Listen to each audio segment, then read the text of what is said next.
আমার খুব শখ জাগছিল কক্সবাজারে সমুদ্র পাড়ে ক্যাম্পিং করে একটা রাত কাটাবো। মনে যেহেতু শখ জাগছে, এক্সিকিউশন ডেফিনেটলি করতে হবে।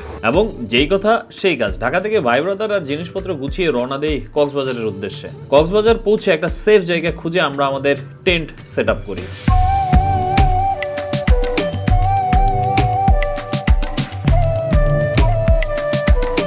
টেন্ট সেট, হ্যামক সেট সবকিছু রেডি, কিন্তু রান্না বান্না হবে কিভাবে? তার পরবর্তীতে আমার ক্যামেরা, গিয়ার্স এগুলো চার্জ দেব কিভাবে? যেহেতু অনলাইনেও আমার একটা জীবন আছে, এই জিনিসগুলো কিন্তু ইম্পর্টেন্ট। আর সলিউশন হিসাবে আমরা নিয়ে গেছিলাম এবার ইকোফ্লো ডেল্টা 3, যেটাতে আছে 1024 ওয়াটের ব্যাটারি ক্যাপাসিটি এবং 1800 ওয়াটের পাওয়ার আউটপুট। আর এই ইকোফ্লো ডেল্টা 3তে আমরা একই সাথে ক্যামেরা, গিয়ার্স, ফোনের চার্জ প্লাস আবার রাইস কুকারে রান্নাও করছি। এবং আপনি চাইলে আপনার বাসাতেও ইকোফ্লো ডেল্টা 3 কে ব্যবহার করতে পারেন আইপিএস কিংবা জেনারেটরের বেটার অল্টারনেটিভ হিসাবে। এটা দিয়ে AC, fridge, TV, washing machine, even আপনি চাইলে ইকোফ্লো ডেল্টা 3 দিয়ে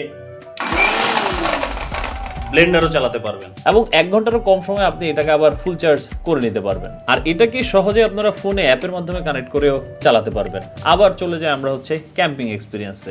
ইকোফ্লো ডেল্টা 3 আমাদের ক্যাম্পিং এক্সপিরিয়েন্সকে একবারে স্মুথ করে নিছে। সেটা হোক ফোন কিংবা গিয়ার্সে চার্জ দেওয়া, রান্নাবান্না করা, অথবা রাতের বেলা লাইট আর ফ্যানের জন্য ইলেকট্রিক সাপ্লাই দেওয়া, একেবারে সবকিছুতেই চিন্তামুক্তি। আর এই চিন্তামুক্ত থেকে ক্যাম্পিং এর প্রতিটা মুহূর্ত, সকাল, দুপুর, বিকেল, সন্ধ্যা কিংবা রাত, প্রত্যেকটা মুহূর্তে আমরা খুব সুন্দরভাবে উপভোগ করতে পারছি।